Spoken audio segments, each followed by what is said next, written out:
Hello student, कैसे हो आप सब। उम्मीद करती हूँ बेटा सभी अच्छे होंगे और अपनी पढ़ाई भी बहुत अच्छे से कर रहे होंगे। तो बेटा जैसा कि हम अपनी 8th क्लास की साइंस का 11th चैप्टर पढ़ रहे हैं, ठीक है, जिसका नाम क्या है, बल तथा दाब।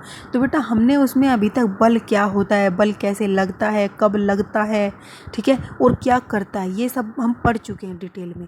अगर आपने वो नहीं पढ़े, आप न्यू हो इस चैनल पर, तो आप उनको जाके देख सकते हो और अच्छे से समझ सकते हो। तो चलिए बेटा हम अपना नेक्स्ट टॉपिक स्टार्ट करते हैं, जिसका नाम क्या है, संपर्क बल। ठीक है, यानी कि बल के प्रकार की, बल किस किस तरीके का होता है। तो बल बेटा दो तरीके का होता है, ठीक है। कौन कौन से? संपर्क बल, एक मिनट, कौन कौन सा होता है? संपर्क बल होता है और एक होता है बेटा असंपर्क बल, उसको हम बाद में पढ़ेंगे, ठीक है।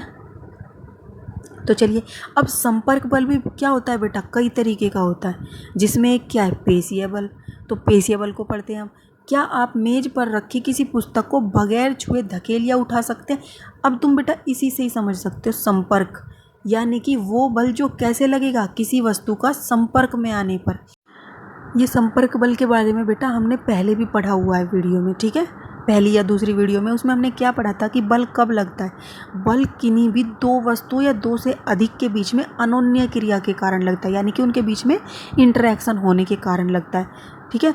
तो बेटा अब ये संपर्क बल क्या है कि जब दो वस्तुएं, ये है और एक ये, इन दोनों में बल नहीं लग सकता जब तक क्या हो, ये एक दूसरे के संपर्क में ना आए, यानी कि एक दूसरे को स्पर्श ना करें, ठीक है, चाहे वो किसी भी एंगल से स्पर्श करें, उनमें बल नहीं लग सकता, ठीक है। इस स्थिति में तो बल लग सकता है। तो संपर्क बल क्या है, जब दो वस्तुएं एक दूसरे के संपर्क में आती हैं और एक दूसरे पर बल लगाती हैं, तो वो बल क्या कहलाते हैं, संपर्क बल। अब उसी संपर्क बल में बेटा पहला क्या है हमारा, पेशीय बल। क्या है, पेशीय बल। तो क्या आप मेज पर रखी किसी पुस्तक को बगैर छुए धकेल या उठा सकते हैं? तो बेटा नहीं कर सकते, तो हमें छूना पड़ेगा, यानी कि हमें संपर्क में आना पड़ेगा उस वस्तु के, तभी हम ऐसा कर सकते। तो क्या बगैर पकड़े पानी की किसी बाल्टी को उठा सकते हो? नहीं, जादूगर थोड़ी हो तुम कि ऐसे उठा दोगे, उनकी बात अलग है, वो तो कुछ जादू करते, उसका नाम ही जादू है, वो तुम्हें नहीं दिखता, ठीक है, वो तुम्हें एक इल्यूजन क्रिएट करते हैं बेटा, लेकिन वो भी नहीं कर सकते ऐसा। तो सामान्यतः किसी वस्तु पर बल लगाने के लिए आपके शरीर का वस्तु के साथ संपर्क होना चाहिए, ठीक है। संपर्क किसी छड़ या रस्सी की, और वो संपर्क बेटा ये नहीं कि तुम ही खुद लगाओगे, वो किसी भी सहायता से हो सकता है, ठीक है, रस्सी की सहायता से या तुम्हारे हाथों की सहायता से या कुछ भी। जब हम किसी वस्तु जैसे कि अपने विद्यालय के बस्ते को धकेलते हैं या पानी की बाल्टी को उठाते हैं, या तो ये बल कहाँ से आता है? तो बेटा ये हम बल जो लगा रहे हैं वो कहाँ से आ रहा है, हम जब उस पर लगा रहे हैं, या तुम तुम्हारी अपने फ्रेंड्स के साथ लड़ाई हो जाए तो तुम तब भी बल लगा रहे होते एक दूसरे के ऊपर, तो वो बल कहाँ से आता है? तो यह बल बेटा हमारे शरीर की मांसपेशियों द्वारा लगता है, ठीक है। और जो बल मांसपेशियों में कहाँ से आता है, तुम्हारा जो खाना खाते हो उससे जो तुम्हें ऊर्जा मिलती है उससे, ठीक है। तो हमारी मांसपेशियों के क्रिया स्वरूप लगने वाला बल क्या कहलाता है, पेशीय बल, जो पेशियों द्वारा लगाया जाता है, तो वो बल क्या कहलाएगा, पेशीय बल, ठीक है। तो ये क्या था, संपर्क बल का पहला प्रकार था। तो पेशीय बल ही हमें अपने सभी क्रियाकलाप करने योग्य बनाता है। इन्हीं क्रियाकलापों में शरीर की गति तथा मुड़ना भी सम्मिलित है, यानी कि अपने शरीर को भी हम तभी हिला पाते जब हमारी मांसपेशियां क्या करती हैं, उन पर बल लगाती हैं। कक्षा 7th में आपने पढ़ा है कि पाचन प्रक्रिया में भोजन आहार नाल में आगे की ओर धकेला जाता है, पढ़ा होगा बेटा 7th में, नहीं पढ़ा हो तो पढ़ लेना, ठीक है। क्या इस प्रक्रिया को पेशीय बल करता है? तो इस प्रक्रिया को भी क्या पेशीय बल करता है? हाँ बेटा, मैंने 7th में तुम्हें पढ़ाया था कि क्या करते हैं, जो हमारी आहार नाल होती है उसमें भोजन जाता है, तो जो भोजन जाता है तो उस आहार नाल के संकुचन और उससे, ठीक है, संकुचन और विसरण से वो क्या होती है, बड़ी होती है और छोटी होती है, जिसकी वजह से उस पर एक बल लगता है और वो खाना आगे की तरफ निकलता जाता है, ठीक है, और वो ऐसे आमाशय में पहुंच जाता है। आप यह भी जानते हैं कि श्वसन प्रक्रिया में वायु अंदर लेते तथा बाहर निकालते समय फेफड़े फैलते हैं और सिकुड़ते हैं। इसलिए बेटा मैं बोलती हूँ, देखो सब कुछ 7th का आ रहा है, मैं हमेशा अपने बच्चों को यही बोलती हूँ कि अब हमेशा रिलेट करके पढ़ा करो।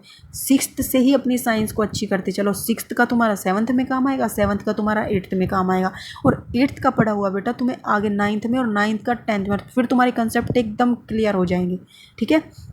तो श्वसन प्रक्रिया को संभव बनाने के लिए ये पेशियाँ कहाँ स्थित होती हैं? तो बेटा जो हम सांस लेते हैं या सांस छोड़ते हैं उसमें भी क्या होता है, बल लग रहा होता है, और वो बल भी किसके द्वारा लगाया होता है, हमारी पेशियों के द्वारा लगाया गया होता है, ठीक है। तो हमारे शरीर में पेशियों द्वारा लगाने के बल लगाने के क्या कुछ और उदाहरण आप बता सकते हैं? हाँ बेटा, जैसे तुम मान लो सुबह सुबह व्यायाम करने लगो, प्राणायाम या अनुलोम विलोम, तो उसमें भी क्या करोगे, तुम अपने पेट को हिलाते हो ना कपालभाति में, तो क्या होता है उसमें भी बल लग रहा होता है हमारी पेशियों का। ऐसे बहुत से उदाहरण दे सकते हो आप, ठीक है। अब पशु भी अपने शारीरिक क्रियाकलापों तथा अन्य कार्यों को करने के लिए पेशीय बल का उपयोग करते हैं। बैल, घोड़े, गधे तथा ऊँट जैसे पशु हमारे लिए विभिन्न कार्य करने के लिए उपयोग किए जाते हैं। इन कार्यों को करने के लिए वे पेशीय बल का उपयोग करते हैं। तो बेटा जो पशु होते हैं, ये देखो कितना वजन उठा रहे हैं, वो साथ में इसका भी उठा रहे हैं, ठीक है। तो बेटा वो कैसे, और ऊपर से इसका भी उठा रहे हैं, तो कितना सारा बल उठाते, तो उनको तो अधिक पेशीय बल लगाना पड़ता है। उनके शरीर में जो पेशियाँ होती हैं बेटा, वो उसकी सहायता से ये सारा काम कर पाते हैं, ठीक है। तो पशुओं का पेशीय बल अनेक कठिन कार्यों को करने के लिए उनको प्रयोग किया जाता है, ठीक है। क्योंकि पेशीय बल तभी लगाया जाता है जब पेशियाँ किसी वस्तु के संपर्क में हो। क्योंकि बेटा अगर मान लो बैल को जोड़ा नहीं जाएगा बग्गी के साथ, तो क्या वो कर लेगा काम? क्या वो उसको उठा लेगा? या कोई जादू टोना तंत्र मंत्र छोड़ेगा, ये लो भाई उठ जाओ तुम चलो, ऐसा तो नहीं कर सकता ना। इसलिए इसे संपर्क बल भी कहते हैं। तो जो ये बेटा पेशियों द्वारा बल लगाया जाता है, तो इसको संपर्क बल इसीलिए कहा जाता है कि ये पेशीय बल तभी लग सकता है जब हम किसी वस्तु के संपर्क में आएंगे, ठीक है। क्या अन्य प्रकार के संपर्क बल भी हैं? आइए पता करें। हाँ बेटा, दूसरा संपर्क बल क्या है? घर्षण, जिसकी मैं बात कर रही थी कुछ देर पहले, जब मैंने तुम्हें बताया था अपनी पहली वीडियो में कि अगर खुरदरे फर्श पर तेल गिरेगा या चिकने पर तो क्या होएगा, तो वो किसके कारण होता है? इसी बल के कारण होता है, ठीक है। तो इसके बारे में पढ़ते हैं, चलो। अपने कुछ अनुभवों को स्मरण कीजिए। फर्श पर लुढ़कने वाली गेंद धीरे धीरे धीमी हो जाती है। अभी देखो यही एग्जाम्पल मैंने तुम्हें बताया था, और अंत में रुक जाती है। साइकिल चलाते समय जब हम पेडल चलाना बंद कर देते हैं, तो ये भी धीरे धीरे धीमी हो जाती है और अंत में रुक जाती है। किसी कार या स्कूटर के इंजन को बंद कर देने पर वह भी कुछ समय बाद रुक जाता है। इसी प्रकार नाव भी खेना बंद कर देने पर कुछ दूर चलकर रुक जाती है। तो क्या आप इस प्रकार से कुछ अन्य अनुभवों को भी इनमें जोड़ सकते हो? दुनिया भर के जोड़ सकते हो बेटा। इन सभी स्थितियों में वस्तुओं पर कोई बल लगता प्रतीत नहीं होता, फिर भी इनकी चाल धीरे धीरे कम हो जाती है। यही मेरा क्वेश्चन था तुमसे पहले वाली वीडियो में। और अंत में ये विराम अवस्था में आ जाती है। तो बेटा हमें देखते होंगे जब हम बल लगा रहे होते, जब तो वो समझ आता है कि वो गति कर रही है, लेकिन हमने ये भी बोला था अगर कोई वस्तु गतिशील है तो वो तभी रुकेगी जब उस पर कोई बल लग रहा होगा। लेकिन हमने तो ये नोटिस किया था कि हमने बॉल को क्या बल लगाकर उसको गति में ला दिया, लेकिन फिर तो हमें ऐसा कुछ दिख ही नहीं रहा जो उस पर बल लगा रहा और फिर भी वो रुक जाती हैं ये सारी वस्तुएं।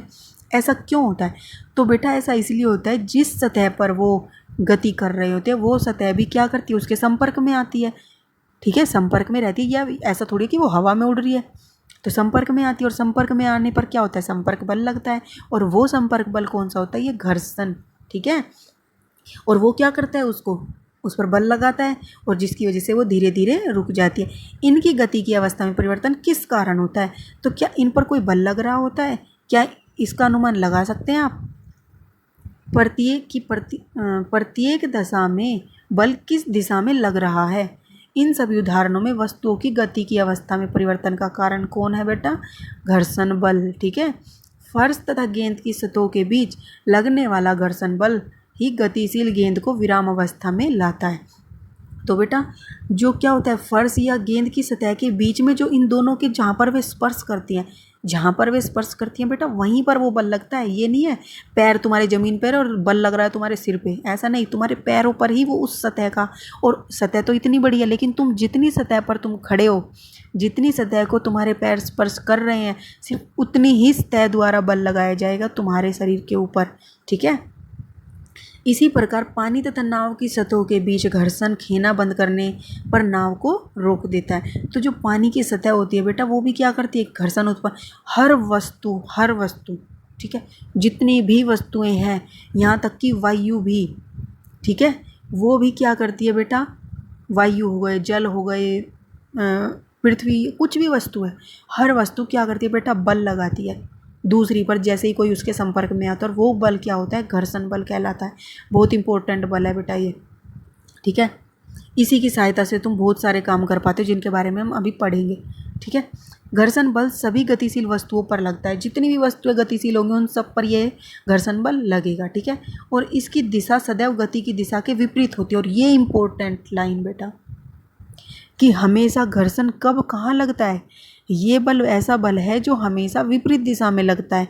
ठीक है, ये हम उस दिशा में नहीं लगता जिस दिशा में कोई वस्तु मूव कर रही है, हमेशा विपरीत दिशा में लगता है।